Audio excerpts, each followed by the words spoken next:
गणेश जी महाराज कौन हैं? बुद्धि के दाता हैं। कोई भी आप शुभ काम करते हो तो सबसे पहले क्या बोलते हो? बोलो गणेशाय नमः करो। हैं? आजकल हम लोग गणेश जी की मूर्ति गेट के बाहर लगा लेते हैं, ये गलत है। कभी भी गणेश जी की मूर्ति गेट के बाहर नहीं लगानी चाहिए।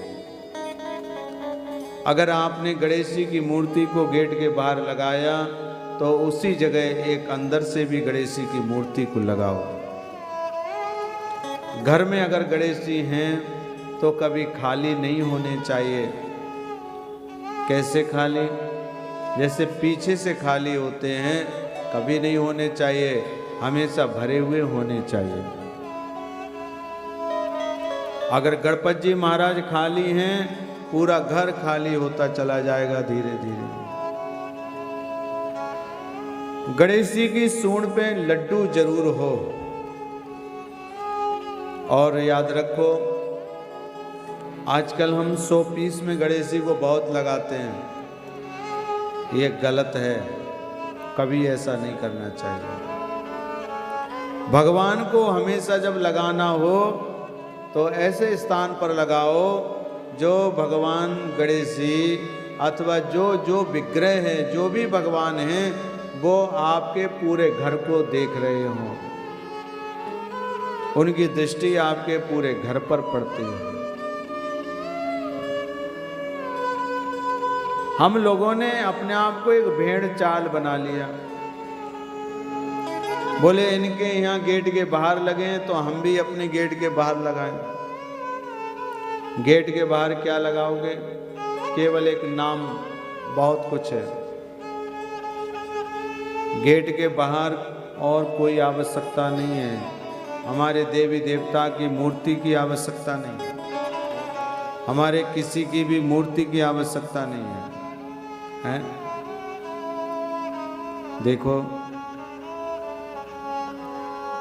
गणेश जी महाराज की पूजा एक ऐसी है जो पीली मिट्टी के गणेश जी बना करके भी पूजा हुआ करती है, जो सुपारी के गणेश जी बना करके भी पूजा हुआ करती है, जो बतासे के भी गणेश जी ब्राह्मण लोग, हमारे आचार्य गण बतासे के भी गणेश जी बना करके पूजा कर लेते हैं, है ना। बड़ी सरल पूजा है।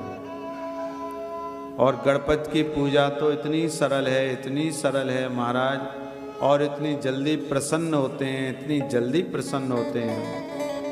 पर निरंतर आपको अगर विजय प्राप्ति करनी है तो गणपति जी महाराज को निरंतर दूर्वा घास चढ़ानी चाहिए।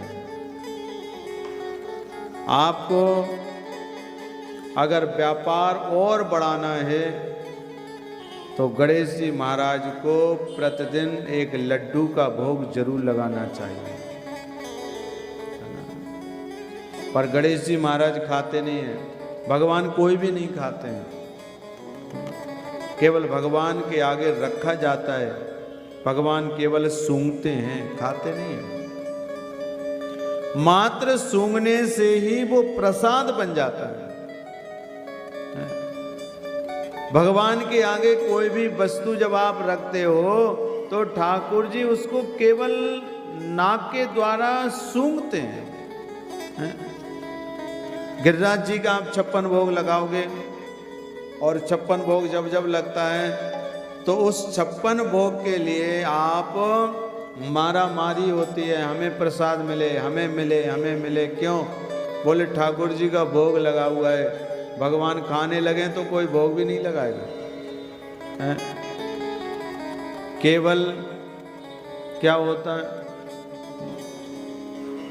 मिठाई बढ़िया सी खरीदी, उन्हें माले में मंदिर में हम जब ये डिब्बा लेके जाएंगे तो वापस तो मिलेगा। तो जो मिठाई आपको पसंद होती है वही आप खरीद के ले जाते हो और वही ठाकुर जी का भोग लगवा के वो वापस ले आते हो। अगर भगवान वो डिब्बा खाने लगे तो कोई डिब्बा भी ना ले जाएगा महाराज। दिया हुआ प्रसाद अथवा लिया हुआ प्रसाद और जो मंदिर से वापस घर में प्रसाद लाएं, वो प्रसाद सभी को वितरण करो। गुरु के यहाँ मंदिर में, देवालय में अथवा कथा स्थल पर कभी भी खाली हाथ नहीं जाना चाहिए। कुछ नहीं है तो एक पुष्प लेकर के जरूर आओ।